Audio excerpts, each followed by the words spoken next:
Bonjour et bienvenue pour cette 5e émission Les commentaires de Marion à la librairie Raconte-moi la Terre. On ne vous présente plus Raconte-moi la Terre avec ses 300 mètres carrés dédiés au voyage, à la découverte du monde ainsi qu'à la transition sociétale et environnementale. Ce n'est pas un hasard, ce sont précisément les domaines de prédilection des films programmés par documentaire. On peut s'y rendre pour feuilleter, flâner ou échanger autour d'un café comme nous allons le faire avec nos invités pour discuter art et culture dans le territoire des Alpilles. C'est donc un voyage au cœur de la France, dans ce berceau de la civilisation française, comme aimait à le dire Frédéric Mistral, où nous allons nous rendre aujourd'hui pour discuter art et culture. Allons-y.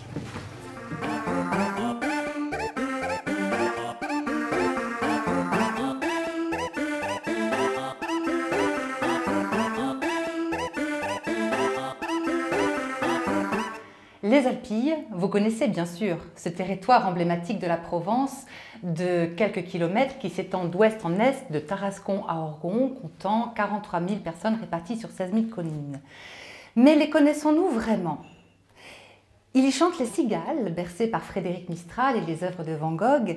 Et quelle est vraiment, par-delà leur histoire, leur identité culturelle, qui a inspiré tant d'artistes mondialement connus? C'est ce que nous allons tenter de découvrir avec Yvonique Ségouin. Yvonique, bonjour, j'ai bien dit Ségouin? Segouin, oui. Segouin, pardon. Vous êtes réalisateur de nombreux films documentaires pour Documentaire, oui. Et vous allez nous parler de votre dernier film, Lu soleu me fa cantar. Mi fai cantar. Mi fai cantar. Mi fai cantar. Le soleil me fait chanter en provençal. Nous allons en découvrir tout de suite la bande-annonce, si vous le voulez bien.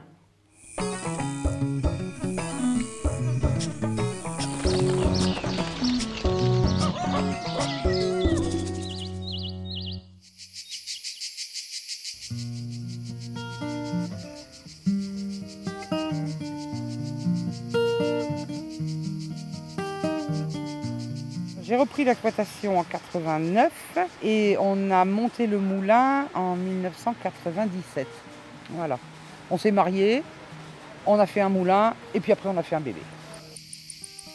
On est connecté à ce qu'on nous transmet et donc ma mère s'habillait tous les ans depuis que je suis tout petit. C'était la tradition arlésienne, costume.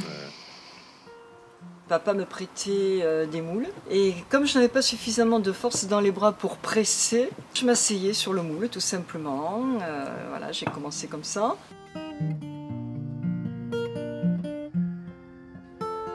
Si certains artistes ont immortalisé le paysage des Alpilles, comme Vincent Van Gogh, d'autres ont pris part à l'histoire de ce territoire, comme l'écrivain Frédéric Mistral. En effet, né au pied des Alpilles, chantre de l'indépendance de la Provence et surtout de sa langue, Mistral fit de Lu cigalou, la cigale, l'emblème de la Provence, et la dota d'une devise, Lu soleu me fai cantar, le soleil me fait chanter. Au-delà de l'hymne provençal qu'il a écrit et de son œuvre littéraire la plus connue, Mireille, que reste-t-il aujourd'hui, un siècle plus tard, de son héritage? Le massif des Alpilles est-il toujours considéré comme un des berceaux de la culture et des traditions provençales, comme l'on connaît tous dans les films de Marcel Pagnol? Pour avoir des réponses, j'ai rencontré des fadas passionnés et c'est ce que raconte ce documentaire, Lu soleu me fai cantar. Alors, votre film est un vibrant témoignage, hommage même au territoire des Alpilles. Oui. Nous avons fait appel à un invité surprise pour débattre plus en avant des aspects culturels et artistiques des Alpilles. J'invite sur le plateau Rémi Venture, directeur de la médiathèque d'Arles. Bonjour Rémi. Ah, d'accord. Et j'ai été pendant 27 ans directeur de la bibliothèque de Saint-Rémy. D'accord. Donc je connais pas trop mal les Alpilles. Oui, oui, parfaitement d'ailleurs, peut-être même mieux que moi les Alpilles. Merci d'être venu jusqu'à nous. Vous avez fait une longue... Tout plaisir pour moi. Hein. On est ravis de vous accueillir. Donc vous ne vous connaissez pas, mais vous avez tous les deux en commun la passion des Alpilles. Ça a commencé pour vous, Yvonique, par un coup de cœur artistique, si je puis dire. Vous pouvez nous en dire un peu plus? Avec Pascal Fousset? Oui, et l'exposition de Van Gogh. Alors, l'élément déclencheur du film, c'est l'exposition de Van Gogh aux Carrières de Lumière. Voilà, donc j'avais dans la tête de faire un film sur les Alpilles, mais bon, comme toute idée, le temps passe vite et voilà quoi. Et puis un jour, je vois que les Carrières exposent Van Gogh et je me suis dit, c'est le moment ou jamais. Et en fait, il y a une dizaine d'années, j'ai filmé Pascal Fousset, qui est un chanteur qui roule, qui va de village en village dans une roulotte. Le troubadour qu'on aperçoit au début de la bande-annonce. Le troubadour des temps modernes, il s'appelle comme ça. Que vous connaissez. Ah, vous connaissez Pascal? De nom et de réputation, pas personnellement, mais je le connais. D'accord, bon. Et en fait, il y a 10 ans de ça, j'ai filmé au pied du Palais des Papes dans sa roulotte. Et donc, c'est un chanteur qui chante en français, qui c'est de la poésie gentille, provençale. Et il a une chanson qui s'appelle Le Soleil brille, donc avec un air, tous les airs sont entraînants, hein, donc ça reste dans la tête. Et cette chanson-là, le refrain, c'est l'hymne de la Coupe au Santo. Alors la Coupe au Santo, on va en parler. J'ai oublié de mentionner, Rémi, que vous êtes non seulement directeur de la médiathèque d'Arles, mais vous êtes également écrivain et majoral de Félibrige. Voilà, alors ça, on va en parler parce que c'est très important, le Félibrige. Vous savez que les majoraux de Félibrige, leur insigne, c'est une cigale, qui a un nom qui a été donné par le premier titulaire de la cigale. Et ma cigale, mon siège de majoral, c'est la cigale des Alpilles. Ah, d'accord. C'est la cigale des Alpilles, en provençal. Voilà. D'accord, ok. Donc vous étiez à Pertuis en 2019. J'y étais passé, oui. Voilà. J'ai reconnu les images. Les images. D'ailleurs, celle l'année prochaine aura lieu à Arles.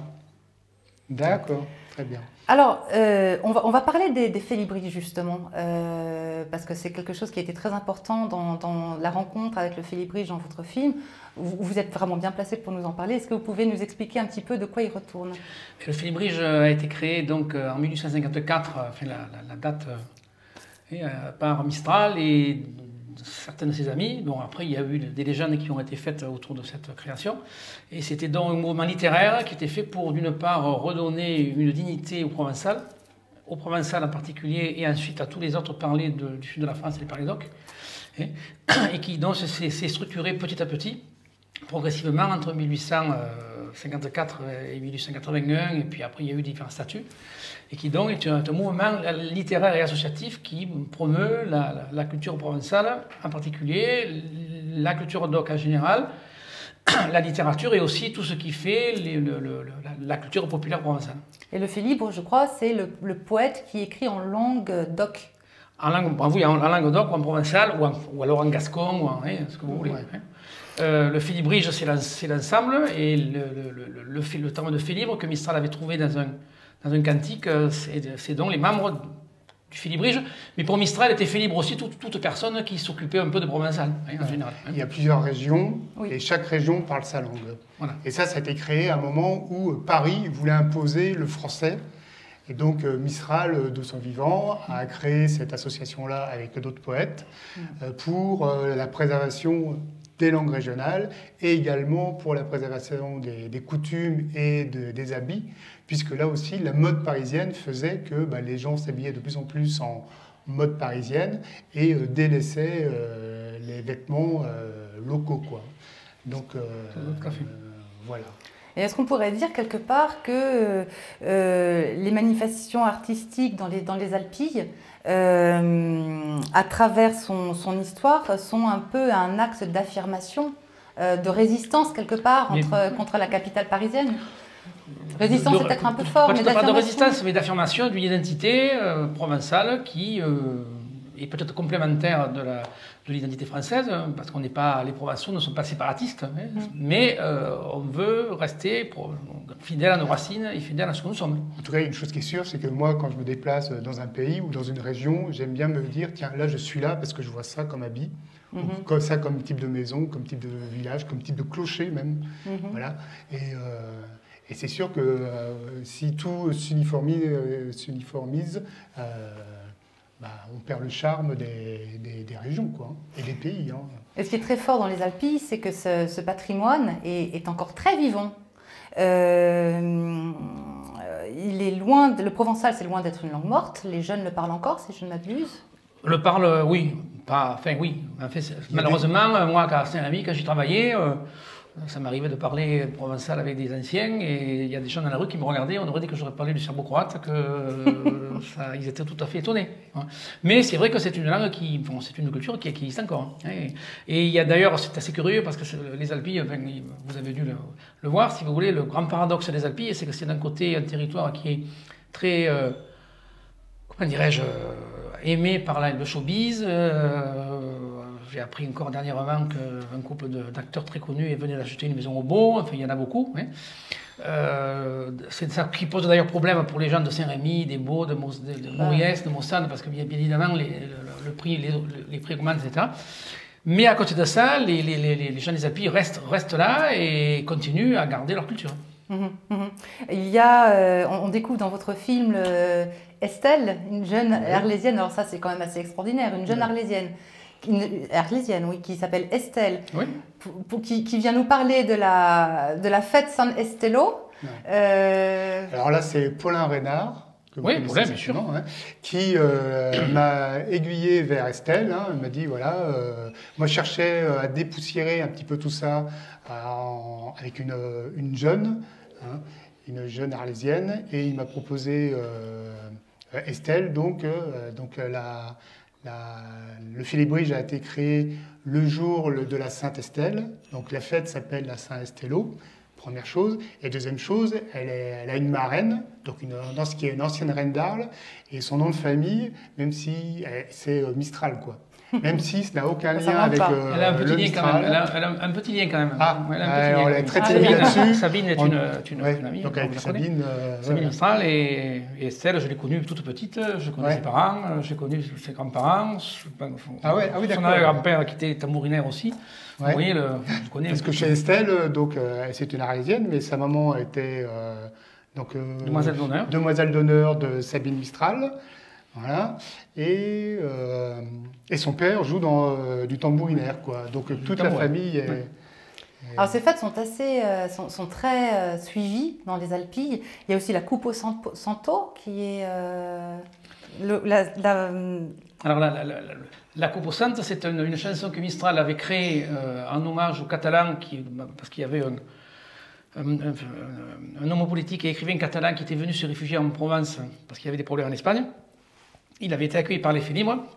Et la légende veut que les Catalans auraient offert une coupe en argent pour... en fait, tout ça a plus ou moins été inventé par Mistral, parce que Mistral et Roumanie avaient un don de la propagande très important. Et maintenant, on sait, c'est moi qui l'ai trouvé d'ailleurs, ce sera marqué dans un livre que je fais paraître avec un ami bientôt. Tout ça a été en grande partie inventé pour créer une certaine... image le réfugié politique, c'est... Non, le réfugié politique, c'est vrai. Mais par contre, la coupe au centre, les Catalans s'en sont très peu occupés. C'est Roumanie qui a payé la coupe, donc l'ami de Mistral. Vous tuez le mythe, là. Je tue un petit peu le mythe. Mais le mythe est très beau quand même, parce que ça a été créé de toutes pièces dans ce mouvement un peu romantique du 19e siècle.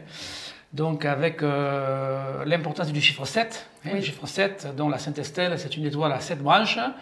Une branche par Félibre Par les créateurs du Félibrige, dont on dit qu'ils ont été 7, c'est faux, mais enfin Mistral, à un moment donné, a mis le 7 exprès. C'est pour ça qu'il y a 7 maintenance. C'est pour ça qu'il y a 7 maintenance. C'est pour ça qu'à la Coupe au Santo, par exemple, vous avez, il y a 7 pieds provençaux ici la coupe, qui nous viennent des Catalans, 1, 2, 3, 4, 5, 6, 7, 1, 2, 3, 4, 5, 6, 7. Il y a 7 couplets.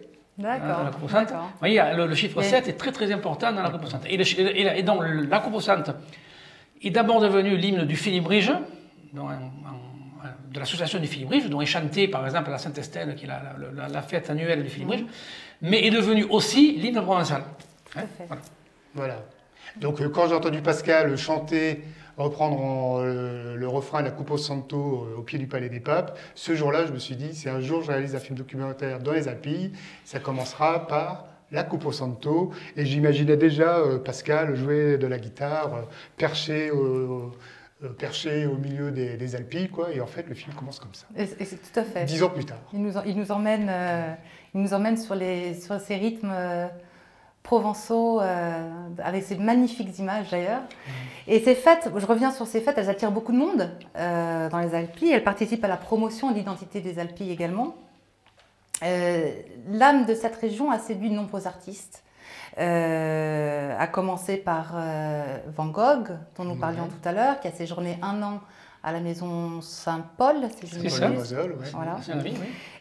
Où il s'est coupé la fameuse oreille. C'était à Arles qu'il s'était coupé l'oreille. Ouais, c'était avant. C'était avant. Il est venu à Saint-Paul parce qu'il s'est coupé l'oreille. C'est parce qu'il s'était coupé l'oreille à Arles que son frère l'a fait interner. Effectivement. Mais il a eu une création artistique très très prolifique, plus de 150 œuvres je crois, les fameux iris. C'est pas le seul artiste mondialement célèbre, il y a aussi le compositeur de musique classique Charles Gounod qui a réalisé, écrit Mireille, l'adaptation de Frédéric Mistral. Alphonse Daudet qui a écrit Les Lettres de mon moulin. À Fontvieille. Et bien d'autres. Bien d'autres artistes que je ne nomme pas. Par exemple, vous avez, ça a été tourné d'ailleurs dans les carrières qui sont devenues maintenant les carrières de lumière. Jean Cocteau a tourné Le Testament d'Orphée en 1959 dans les carrières qui sont devenues ensuite où il y a justement maintenant ce spectacle magnifique au Beau de Provence. De projection vidéo. C'est très impressionnant parce que ça fait quand même 15 mètres de hauteur. Tout à fait. Et c'est immense comme lieu. Tout à fait. Et vous, Evonik, en tant que réalisateur, vous êtes un peu artiste quand même. Qu'est-ce qui attire tant dans les Alpilles, qui fascine et qui retient? Est-ce que c'est les paysages, la lumière? Qu'est-ce qui vous fascine? La beauté des paysages, il suffit de regarder pour avoir des frissons. Notre métier permet d'envoyer des drones à 50 mètres, 100 mètres de hauteur et d'avoir des points de vue que personne ne voit. Donc rien que le fait d'en parler, ça donne des frissons. Voilà. Et il faut quand même dire, j'ai cherché quand même à savoir si c'était pas une région, enfin un territoire dortoir. Parce que comme vous l'avez dit, il y a de plus en plus de personnes connues qui viennent y habiter. Et donc les personnes qui sont nées sur place n'ont pas forcément plus les moyens de vivre sur place, quoi. Donc c'est pour ça que j'ai des moments agréables quand je rencontre des gens comme Edith du moulin de Vaudreuil, que j'ai trouvé... Edith qui cultive ses olives, quoi. Oui, hein. Donc c'est son père qui lui a transmis, certes, mais enfin bon, elle est toujours là, et elle est authentique. Hein. Et il faut voir comment elle m'a reçu. Bon, elle ne s'est pas fait belle parce qu'elle passait à la télévision. Hein. Non, ça je vous promets. Hein, voilà. Et puis quand je suis parti en tournage, elle m'a dit non, mais on y va avec mon 4x4 qui est cabossé de partout. Ça clope au bec. Elle écoute que de la musique classique à fond dans la voiture et c'est parti. Non, franchement, il y a des moments comme ça. C'est les joies de notre métier. On fait des rencontres extraordinaires. Hein, beaucoup d'authenticité. Ouais, j'aime beaucoup ça. Ouais. Il y a beaucoup de gens comme ça. Il y a beaucoup effectivement de gens fortunés qui ont acheté les propriétés. Vous avez aussi toute une frange des Alpilles qui est aussi, il faut le dire, un peu une cité dortoir, parce que vous avez des gens d'Avignon ou de Salon d'un côté ou d'Avignon de l'autre, il y a aussi des lotissements, des choses comme ça qui se font, qui se sont faits. Mais malgré tout, si vous voulez, il y a coexiste par rapport à ces gens-là, des gens du coin qui restent fidèles à ce que... D'ailleurs, ces gens-là, en gros, ne se fréquentent pas trop, en fait, si vous voulez. Il y a d'un côté les indigènes, les gens du coin, les gens du cru, et puis il y a les gens, bon, bien sûr, les gens du showbiz qui sont dans leur grande propriété, mais il y a aussi des lotissements. Mais il y a aussi des gens qui s'intègrent. Pour vous donner un exemple à titre précis, ça vous ne devez pas le savoir, la mairie des Baux, la maire a changé, bon. Et elle a pris comme, paradoxalement, pour s'occuper de la culture provençale, elle a pris parmi les élus de la municipalité des Baux, il y a Jean Reynaud, qui s'occupe de la culture provençale au Beau. D'accord. Et avec une autre association dont je m'occupe qui s'appelle le Colati Provence, qui travaille beaucoup aussi pour la culture provençale. Le Philippe Brive est plutôt une association historique, institutionnelle. Hein, et nous avons des rapports avec Jean Reynaud qui, tout en étant une star internationale, s'intéresse aussi à la culture provençale, hein, au Beau.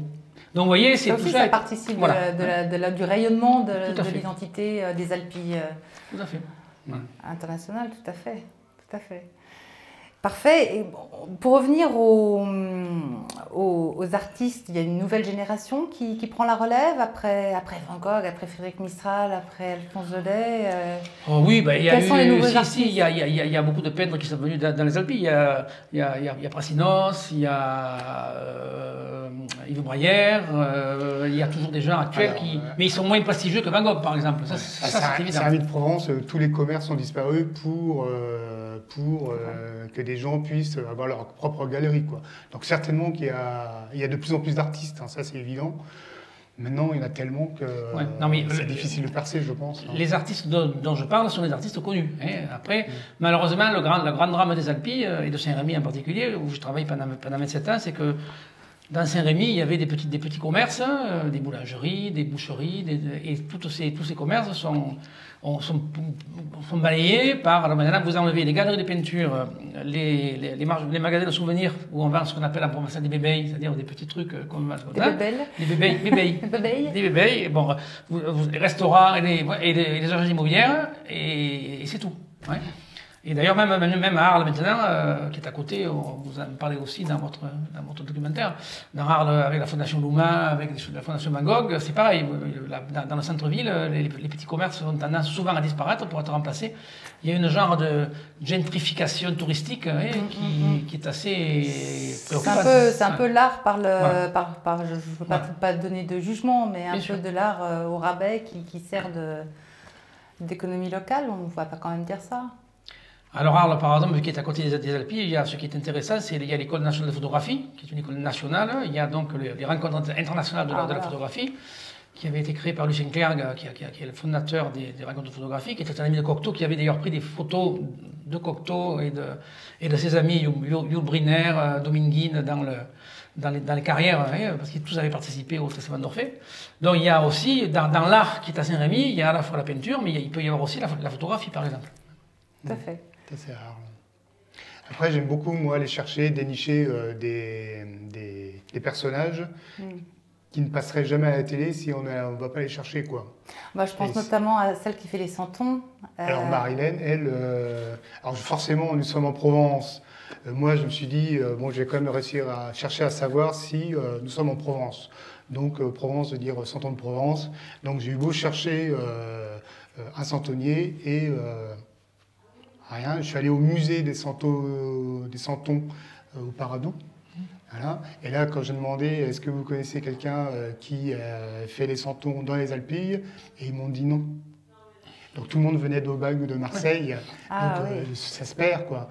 Mais j'aurais dit c'est bizarre, au hasard de mes visites, j'ai perçu un abri, une petite maison en briques avec un numéro de téléphone. Et donc c'était écrit Laurent Bourges avec un 06 dessus, quoi. Et en fait, cette personne-là était décédée depuis plusieurs années. Donc je me suis dit, mince, je ne vais pas avoir de santonnier pour mon film de la Provence. Parce qu'en fait, l'écriture du film, on se dit que bon, on va essayer de faire ça, on va essayer de faire ça. Et voilà. Et bon, et puis un autre jour, par hasard, je repasse devant. Et là, je vois que la maison ouverte, enfin la maisonnette, hein, parce que c'est un atelier. Et donc là, je rentre et en fait, on y découvre Marilène, qui était avec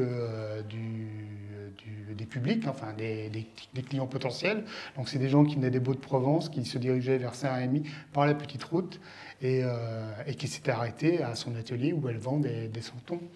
Et donc j'apprends, Marilène est la fille de Laurent Bourges, elle est dedans, elle fait ça depuis qu'elle est toute petite. Et avant de me dire bonjour, c'était papa. Papa, il me faisait faire ça comme ça. Papa me disait ça. Papa, c'est papa car. Et voilà. Et donc je me suis dit, bon, Marilène, est-ce que tu veux bien être un des personnages de mon film? Et puis, histoire de garder une trace. Parce que l'idée, c'est de garder une trace, quoi.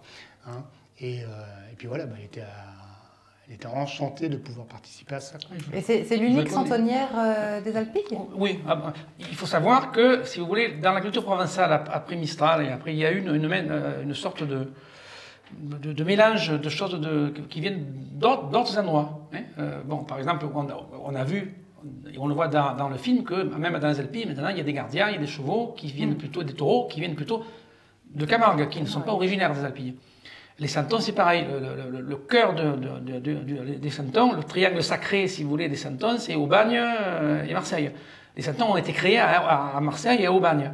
Et ce n'est qu'après qu'avec justement la culture provençale, à partir des années 1900-1920, qu'il y a eu des santonniers qui se sont créés ailleurs. Et dont M. Bourges à Saint-Rémy.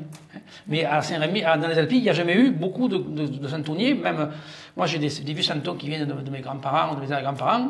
Ils sont en argile crue. Tu les trempes dans un verre, ils fondent parce que les santons anciens étaient en argile crue. Mais c'était des santons qui venaient de Marseille, qui ne venaient pas du coin. D'accord. Alors, vous dites quelque chose que j'aimerais juste relever parce que je trouve ça intéressant par rapport à ce qu'on disait tout à l'heure sur le fait que les manifestations artistiques, et on peut considérer que c'est un art, les santons, sont une forme de résistance. Vous expliquez dans votre film que pendant la Révolution, les habitants, les églises étaient fermées et les habitants fabriquaient chez eux en cachette des santons en mie de pain. Oui. Ou en carton-pâte. Ou en carton-pâte. Oui, oui, bah, il fallait miner. Alors, dans les églises, ce sont des grands santons. Donc, voilà, hein, comme ça. Et donc, on jouait sur la profondeur pour leur donner plusieurs tailles. Et puis, quand c'est devenu interdit pendant la Révolution, bah, les gens, pour continuer à pratiquer leur religion, j'ai envie de dire, eh bien, bah, on créé en cachette des santons. Voilà. Donc, ils faisaient des crèches interdites chez eux. Puis, je pense que le français a toujours été résistant, hein, quelque part. Et en fait, là-dessus s'est greffée une autre tradition qui est elle aussi d'origine marseillaise, qui est la tradition de la pastorale. C'est-à-dire, c'est une pièce, un petit opéra comique, si vous voulez, ou une pièce, parlée et chantée en provençal, et en français aussi au début, qui raconte la nativité du Christ. Bien évidemment, la nativité du Christ en Provence, puisque tout le monde sait que le Christ est né en Provence. Bien sûr. Donc, vous avez l'Annonciation, vous avez et alors bien sûr, il y a toute une série de sketchs burlesques. Et ce qui est curieux, c'est que le peuple parle provençal, tandis que les anges, et à un moment donné, ça, on ne le joue plus maintenant, parce que selon la pastorale Morel, qui est la première, qui est immensément longue, vous avez à un moment donné où les rois mages vont voir Hérode, et les rois mages et Hérode parlent français. Donc il y a toujours cette espèce de dichotomie de langue, vous voyez, entre le peuple qui parle provençal et le peuple qui parle français. Et c'est dans la pastorale que se sont créés tous ces personnages populaires, le rémouleur, qui ensuite ont été matérialisés par les santons. Donc il y a eu, si vous voulez, une osmose. Et là, pareil, la première pastorale, c'est dans les années 1840 à Marseille que ça a été créé par Morel. Et ensuite, il y a eu des pastorales qui se sont faites dans toute la province. Il y en a une à Aiguière qui s'appelle la pastorale Riboum. Il y a l'Oule d'Arpian qui est aussi dans les Alpes. Après, il y a différentes pastorales qui se sont créées, avec toujours à peu près le même canevas, si vous voulez, de personnages, même si les personnages se sont transformés. Et ça a permis aussi la diffusion, justement, de ces traditions de Noël, dans les santons. D'accord. Formidable. Eh bien, écoutez, concernant les actualités artistiques des Alpilles, Rémi, est-ce que vous pouvez nous mettre un petit peu au parfum, si je puis dire? Les actualités artistiques, c'est-à-dire, il y a des festivals de musique, d'art contemporain, à Saint-Rémy en particulier, ou dans la région, il y a un festival d'art contemporain. Après, durant toute l'année, il y a bien évidemment des manifestations. Tous les week-ends. Voilà. Et si vous voulez, le creux, si vous voulez, dans les Alpilles et même à Arles, le creux, c'est plutôt entre janvier et Pâques. C'est là où les magasins sont fermés. Je ne sais pas si vous êtes allé dans les Alpes à Saint-Rémy entre janvier.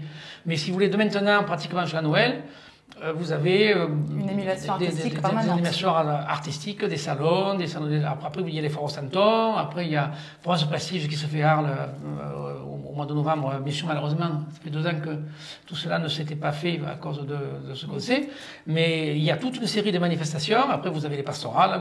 Voilà. Et donc, il y a, en fait, après l'été, il y a toujours des manifestations qui continuent et pratiquement jusqu'à Noël. Et ce n'est qu'après Noël, si vous voulez. D'ailleurs, les pastorales se jouent parce qu'en Provence, le temps de Noël s'arrête à la Chandeleur. C'est-à-dire le 2 février. Donc les crèches dans les maisons, on les garde jusqu'au 2 février. Exact. Et les pastorales sont jouées dans les villages ou dans les villes jusqu'au 2 février. Voilà. Mais à partir si vous voulez, de Noël, si vous voulez, le grand creux, où généralement il n'y a pas grand-chose. Je sais que par exemple à Arles, la municipalité va essayer de faire des manifestations culturelles durant l'hiver pour essayer d'attirer du monde, si vous voulez. Mais jusqu'à présent, la période creuse, c'est les 3 premiers mois de l'année, les 3-4 premiers mois de l'année, si vous voulez, jusqu'à Pâques. Mais sinon, il y a des manifestations plus ou moins prestigieuses, mais qui existent durant toute l'année. Très bien, donc je vous invite très très très fort à aller voir, aller au plus près des émanations artistiques des Alpilles, avec les pastorales, avec la centenière Marie-Hélène, avec Marie-Hélène, pardon. Et au Beau-de-Provence, en ce moment, je crois que c'est Cézanne qui passe. Oui, c'est ça, hein, je crois. Ouais. Voilà. Alors vous avez beaucoup de musées aussi à visiter dans les Alpilles. Vous avez le musée Estrine à Saint-Rémy, qui est un musée de peinture qui est magnifique. Il y a le musée des Alpilles, un musée un peu d'art et tradition populaire. Vous avez la maison de Mistral qui est juste à côté. Il y a aussi le paysage à visiter. Le paysage. Voilà. En premier, c'est lui qui est à l'initiative de tout ça. Hein. Oui, le Thierry, le garde canal, il m'a emmené dans des sentiers. Jamais je serais allé tout seul. Hein, et j'ai découvert des sites extraordinaires avec des ponts romains, des aqueducs perdus au milieu de nulle part. Où là, nous sommes, nous qui faisons ce métier-là, des privilégiés parce que bon. Voilà, on nous prend par la main, presque, hein, et je ne sais pas si vous connaissiez toutes les images que vous avez vues. Oui, bien sûr. Non, pas forcément toutes, mais beaucoup, mais c'est vrai qu'on y a... Si vous voulez, il y a les Alpilles, les deux versions sont opposés et complémentaires. Vous avez le versant nord qui est quasiment une muraille, avec des grandes falaises, ce qu'on voit par exemple de Saint-Rémy ou de Mayenne, voilà. Alors que le côté sud est un côté beaucoup plus vallonné qui descend en pente douce. Donc il y a le côté de Fontvieille, Mouriès, le Paradou, et beaucoup plus descend en pente douce vers l'Accro, alors que de l'autre côté c'est très abrupt. Vous avez entre Saint-Rémy et les Baux, la route qui existe actuellement n'a été construite que dans les années 1820-1830. Il n'y avait que des chemins muletiers pour parler des Baux aux Alpilles avant la construction de la route qu'on prend maintenant. Oui. Donc c'était vraiment une barrière, si vous voulez. D'ailleurs, les jeunes du coin appelaient ça la montagne. Tout est relatif. Après, on dira que les Provençaux, mais c'était dans ce paysage de plaine. Les Alpilles, c'était la montagne. Il y avait la montagnette de l'autre côté, du côté de Tarascon, qui est la montagnette, et la montagne qu'on appelle maintenant les Alpilles. Moi, je suis allé au sommet des Alpilles, hein, les Hauts-Pies, qui sont qu'à 482 mètres, je crois. C'est ça, oui. Mais même si c'est pas très haut, c'est assez rude hein, pour pouvoir y accéder. Ouais. D'ailleurs, normalement, si vous voulez, en provençal, la chaîne, c'est les Hauts-Pies. Et le terme d'Opie français, c'est l'Oupie en provençal, c'est-à-dire c'est l'Alpille. On devrait traduire l'Opie par l'Alpille. D'accord. S'il y a les Alpilles qui l'ensemble, et le point culminant, c'est l'Alpille. D'accord. En provençal. Et c'est les cartographes français qui ont transformé. Je croyais que l'ancien nom des Alpilles, c'était les Alpines. Alors ça, c'est des cartographes qui avaient marqué Alpine. Donc, et au bout d'un moment, surtout avec Mistral et compagnie, parce que c'est quand même le terme provençal qui prévaut. Oui, bien sûr, puisque la langue naturelle du coin, c'est le provençal. Donc le provençal étant Oupi, au bout d'un moment, les cartographes avaient marqué Alpine, parce que ça faisait alpin, etc. Et après, on a remis le mot original Alpille, mais par contre, on devrait dire l'Alpille, vous voyez. Mais l'Opi, c'est une déformation quand ils disaient aux gens, ben, d'accord, est-ce l'Opi? Alors l'Opi, ça fait l'Opi. Vous avez vu comment ça joue sur les mots, les discussions entre faits libres, ça doit être... ça doit être Il y a beaucoup d'amour, en tout cas, dans ce que vous dites par rapport à cette magnifique langue. Merci beaucoup. Nous allons nous quitter malheureusement sur ce doux accent chantant.